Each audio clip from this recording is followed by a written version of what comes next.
During a family drive, our 5-year-old daughter said, "Dad, the girl in the trunk is asking you to let her out." I noticed how my husband's face hardened at that moment. Whether he intended to feign ignorance or not, he looked at our daughter through the rearview mirror with a frightened expression. What a scary thing to say. "You shouldn't tell such lies," he said. I glared sharply at him from the passenger seat. "Then should we pull over at the rest area?" It had been 5 years since we got married, and I had been diligently supporting him while he was busy with work. However, the truth was about to be exposed by my daughter's mysterious power. Hello, everyone.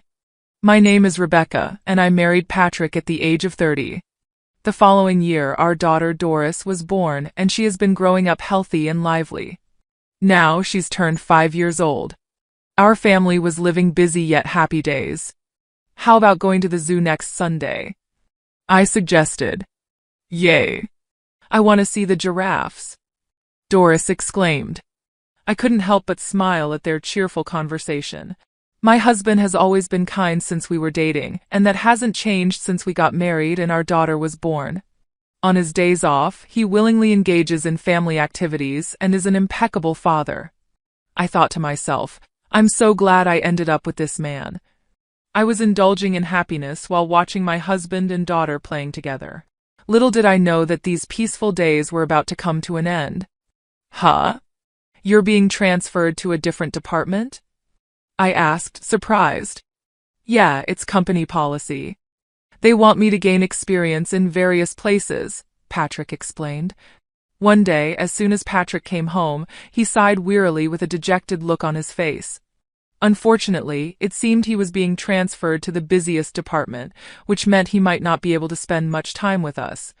Daddy, are you not going to play with me anymore? Doris asked, her voice tinged with worry. I'll do my best to spend as much time with you as possible, Doris. Let's go to the zoo again sometime, he said, wearing a regretful expression as he gently stroked our anxious daughter's head. Watching the two of them, I felt a tightness in my chest, overwhelmed with emotions. It seemed his transfer didn't involve changes in salary or relocation, but it was still big news for our family. Just the thought of having less family time together made me feel lonely.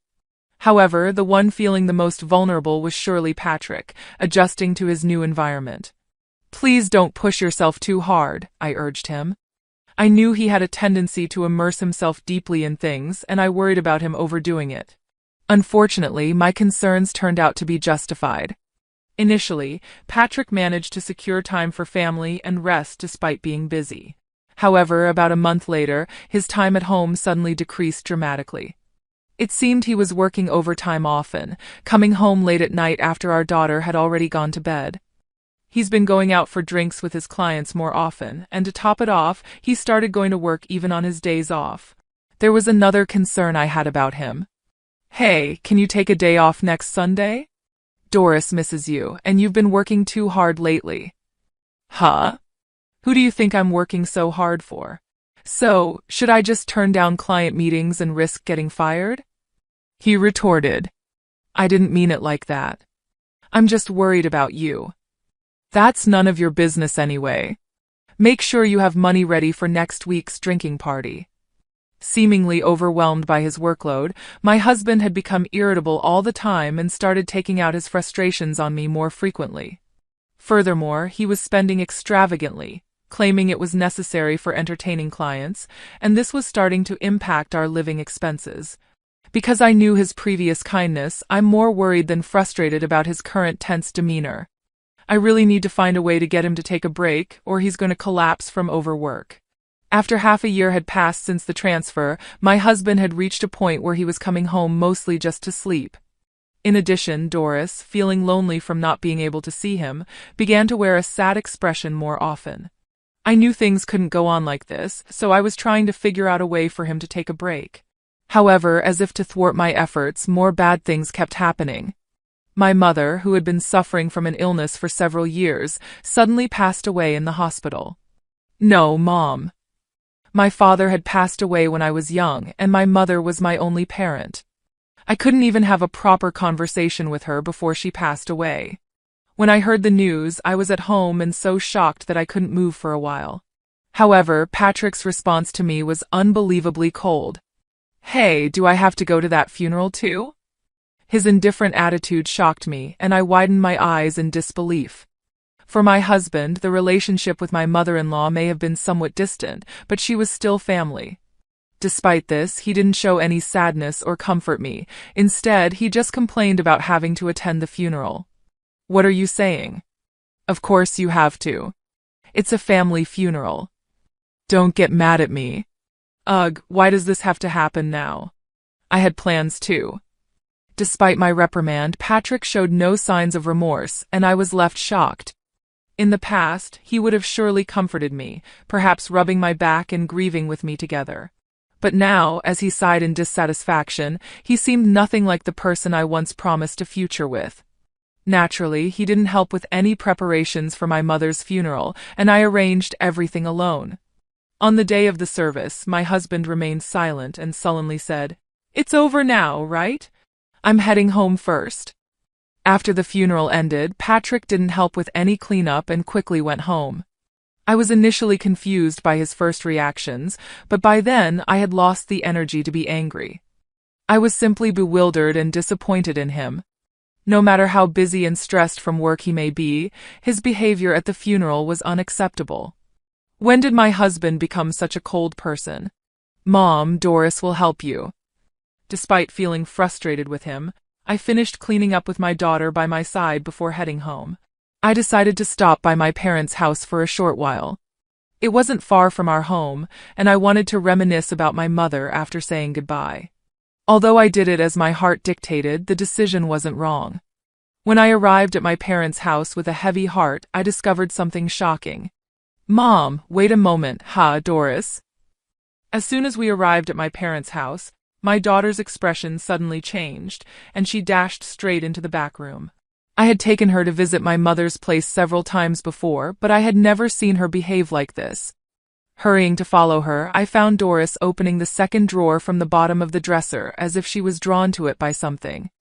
Mom, Grandma wants you to have this. As I looked at an old hand mirror, which my daughter was holding, I couldn't help but catch my breath. The mirror had always been precious to my mother, but she had treasured it so much that even I rarely saw her use it, and I didn't even know where she kept it. Of course, there's no way Doris could have known about the existence of this hand mirror. What? How did you know it was here, and what do you mean Grandma wanted me to have it? When Grandma was sleeping earlier, she told me that Mom was sad and asked me to give this to you. I couldn't hide my surprise as she answered innocently. I didn't think it was a coincidence, so I asked her some questions about tomorrow's dinner menu, what I was thinking about, and even thoughts I had during the funeral, all things she couldn't possibly know. Yet, to my surprise, she accurately answered every question. I'm not sure how long she has had it, but it seems like my daughter has a mysterious ability to know what people are thinking. Wow, that's amazing, Doris. You know everything. I stroked her head, feeling bewildered. I had always thought that the idea of mysterious abilities was just something from stories, but I never imagined she actually had such a power. While I was surprised, she put her hand on her hip and showed a proud look on her face. That's right. Doris knows about Dad too. What do you mean? And what she told me was incredibly unbelievable and unforgivable. Then, a few weeks after my mother's funeral, by the way, I'm visiting my friend with Doris next Sunday in the morning. When I told Patrick, who was about to leave for work, he abruptly stopped and frowned, looking genuinely troubled. Really? Oh no, I'm off that day. That's too bad. Feeling the artificiality in his voice, I quietly let out a smile so as not to give myself away. Now that I knew the truth, there was no love left for Patrick inside me on that Sunday. I left home with Doris, and then killed about an hour before returning home. Dad, he's over there, she pointed, and I headed towards the garage with the shutter still down. After taking a deep breath, I lightly knocked on the shutter. Patrick, I know you're in there. Open it. Huh? Rebecca, I thought you and Doris had plans. It's cancelled. If you're going somewhere, we want to come with you. He sounded flustered and hesitant to open the shutter. Honestly, I had a pretty good idea of what was going on inside at that moment, but I decided to stay quiet and just observe. Doris wants to go for a drive too. Unable to resist her hopeful voice, he had no choice but to agree. A few minutes later, Patrick reluctantly opened the garage and we started our drive together. Sitting in the passenger seat, I looked at Patrick, who was driving in profile, and I solidified my final decision. The married life with Patrick had truly been enjoyable and happy, but I also firmly understood that those days would never come back. Hey, did you know Doris has a special power? I finally brought it up as we merged onto the highway. My husband furrowed his brows in confusion at the sudden confession. Huh? What's that supposed to mean? That's a silly joke, he laughed dismissively. Daddy, the girl in the trunk is asking you to let her out. Our daughter confidently raised her voice from the back seat. I didn't miss my husband stealing his face at that moment. However, whether he intended to play dumb or not, his face was still pale as he looked at our daughter through the rearview mirror with a frightened expression. What a scary thing to say. You shouldn't tell such lies, he said. But it's true. Then should we pull over at the rest area? When I suggested it on behalf of our daughter, who was hanging her head down, Patrick immediately looked at me with a startled expression. Huh? We don't need to do that, it's just a kid's joke. Doris has a mysterious power, you know? Besides, it's hot today, so it could be dangerous if someone's really in there. He must have thought what I said made sense. After Patrick flinched and stiffened, he headed towards the rest area with a contorted expression on his face. Upon arrival, we left our daughter in the air-conditioned car and went outside to check the trunk. I don't think there's anything in there. Come on, quickly, I said to my husband, who had begun to hesitate. At this point, he seemed to realize he couldn't escape anymore and nervously opened the trunk, breaking into a cold sweat. And in the next moment, someone jumped out from there. I knew you were cheating. That was a young woman whose face was flushed red from the heat.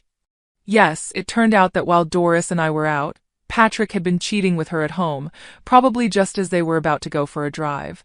We came back unexpectedly, so he had no choice but to hide her there.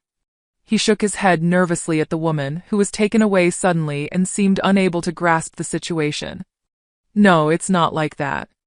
She is a colleague from work. We were just working together.